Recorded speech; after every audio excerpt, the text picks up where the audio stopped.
Om Swastiastu, saya kelompok E-Team akan menjawab pertanyaan dari kelompok TikTokers. Saya Kade Arisa Diantara, NPM 097. Saya akan menjawab pertanyaan nomor 1.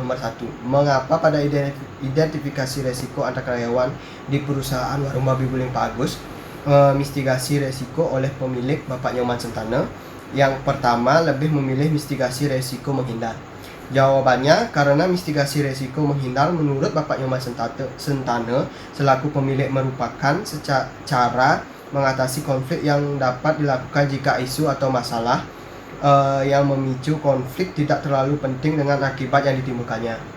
Dan penghindaran menurut Bapak Nyoman Sentana selaku pemilik merupakan strategi yang memungkinkan pihak-pihak yang mempunyai masalah untuk menenangkan dirinya masing-masing. Sekian jawaban dari saya, yang selanjutnya akan dijawab oleh teman saya. Saya Nitya Arisnawati, NPM 103, jadi saya akan menjawab pertanyaan apakah pada identifikasi risiko kebakaran, kerugian yang menimpa perusahaan tersebut dibebankan pada karyawan yang telah lalai atau bagaimana. Jadi menurut Bapak Nyoman Sentana selaku pemilik, kerugian dari identifikasi risiko kebakaran sebesar 55 juta.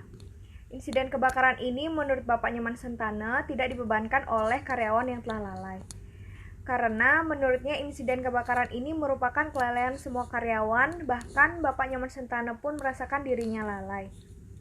Sehingga kebakaran ini dapat terjadi. Dengan adanya kejadian ini dapat diambil hikmahnya, para karyawan dapat lebih berhati-hati dan Bapak Nyoman Sentana selaku pemilik rumah makan tersebut memperhatikan lebih kondisi rumah makannya, seperti mulai disediakannya tabung racun api. Tidak hanya satu, Bapak Nyoman Sentana menyediakan 4 tabung racun api. 1 diletakkan di depan di area makan dan 3 tabung racun api diletakkan di area dapur. Tak hanya tabung racun api yang disediakan, Bapak Nyoman Sentana juga mengajarkan 10 staf dapurnya bagaimana cara menggunakan tabung racun api dan selalu diingatkan untuk berhati-hati. Terima kasih.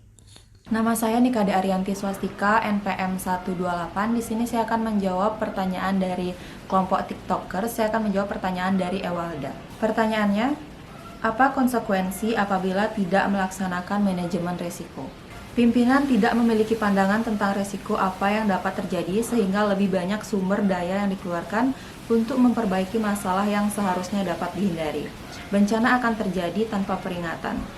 Keputusan dibuat tanpa informasi yang lengkap atau pengetahuan yang memadai. Kemungkinan pencapaian program berkurang dan program yang ada selalu dalam kondisi kritis. Kritik dan saran dari kami, kelompok E-Team untuk kelompok TikTokers. Kritik yang dapat kami berikan untuk kelompok TikTokers, secara keseluruhan presentasi dari kelompok TikTokers sudah sangat baik. Namun terkadang ada pembicara yang menyampaikan materi dengan sangat cepat sehingga kami sebagai pendengar kurang baik dalam menangkap materi yang disampaikan.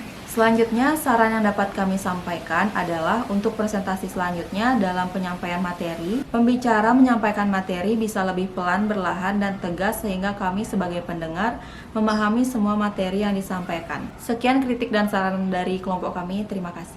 Om Santi Santi Santi Om.